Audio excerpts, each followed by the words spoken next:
Hey, this is Sky. Welcome to my YouTube channel. Let's philosophize a little bit this afternoon.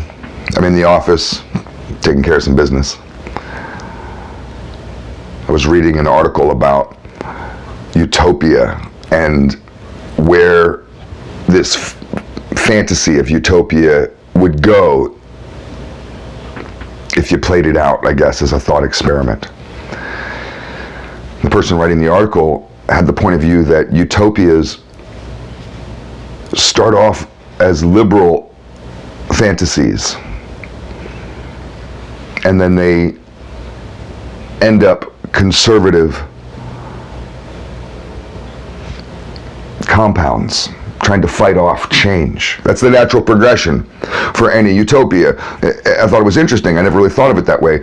And it has to be liberals who start who want to knock something down in order to create something new. That's a postmodernist belief system. Conservatives want to conserve, hence the name, what we have, conserve tradition. So conservatives aren't trying to create utopia. But the liberals absolutely are. The conservatives may think that, well, this isn't perfect, but it's better than it is in some other countries. This is the best thing going. And we'll slowly add to what we have, keeping the structure of what we've built. Whereas the postmodernist, the liberal, the progressive says, fuck that, wrecking ball. Let's just smash it all down, burn it all down.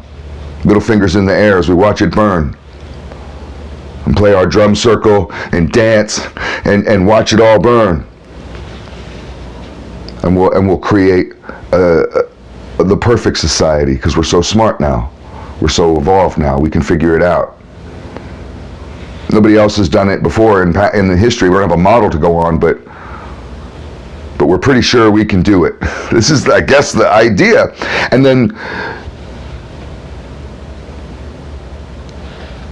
one law after another. Because how do you create utopia? By burning down a system. But you can't just let people be free, because that might mean that they would come and snatch your daughter out of your house, take her off. Drug lords would rule the hills, and this country would descend into literal anarchy. So at least the utopian is smart enough to know that we can't have that, so they start having to pass rules. Utopianism is a governmental structure based on rules. Lots and lots and lots and lots of rules. So many rules that we feel taken care of.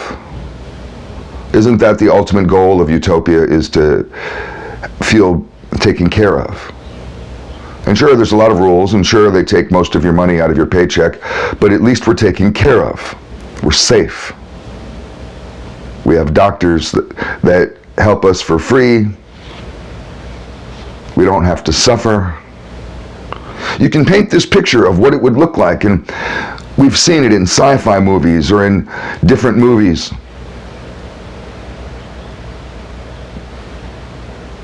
There's always a certain level of conformity in utopia. Utopia is a socialist, at least if not communist, society.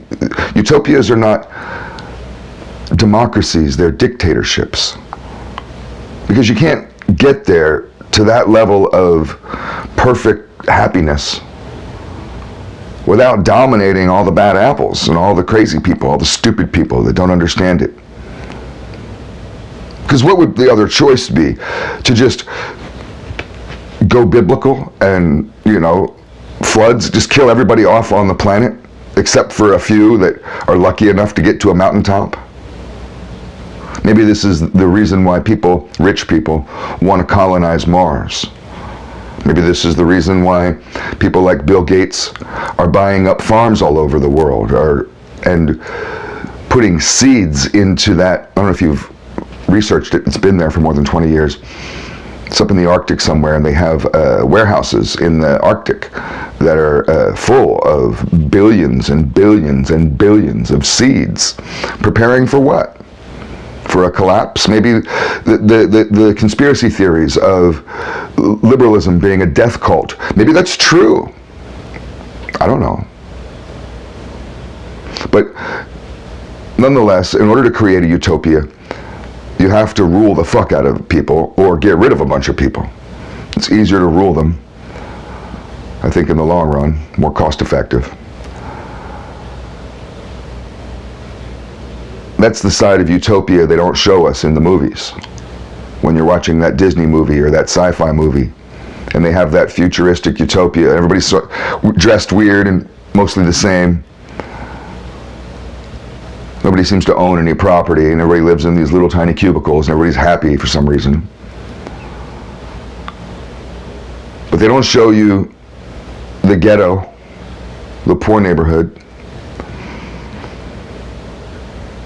Utopia starts off liberal with this push to tear down everything, to recreate something new, something perfect, something where we're all taken care of, where there's no suffering, there's no pain, there's no division.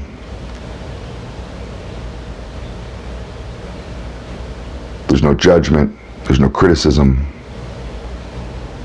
there's no hard edge on the world. You don't ever come home crying in utopia. Your feet never hurt after a long day in utopia. You never figure, as you're sitting there watching the same rerun stupid TV shows, eating some fucking frozen dinner, you're never sitting there thinking, what's it all for in utopia? But then where does it go? So say you do create your utopia. Maybe you're smart enough to do it. Nobody else ever has been, but maybe you are, and you could create it. Your generation is smarter than the last, and we've all been so stupid, but you guys can create it, you youngsters. How do you keep it? How do you maintain utopia? You have to become conservative. By the laws of political theory,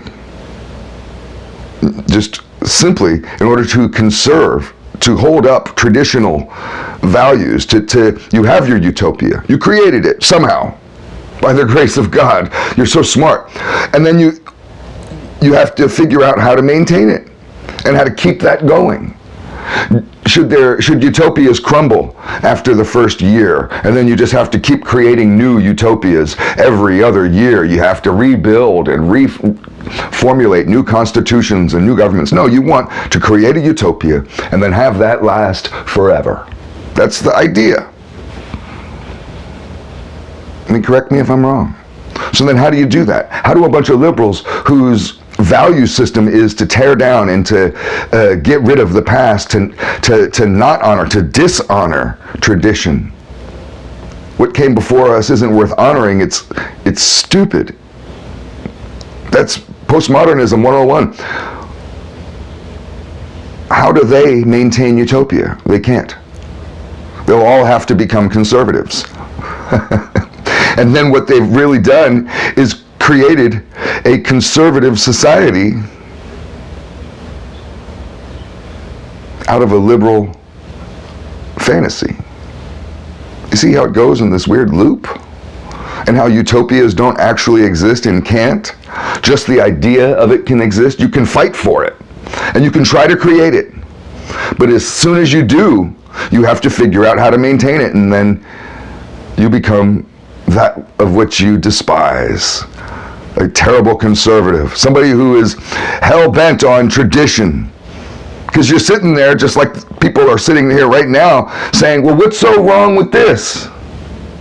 It's not perfect, but it's as good as anybody else, better than anybody else has ever done. That's what you would be saying. Some of you get it, some of you don't. Thanks for watching.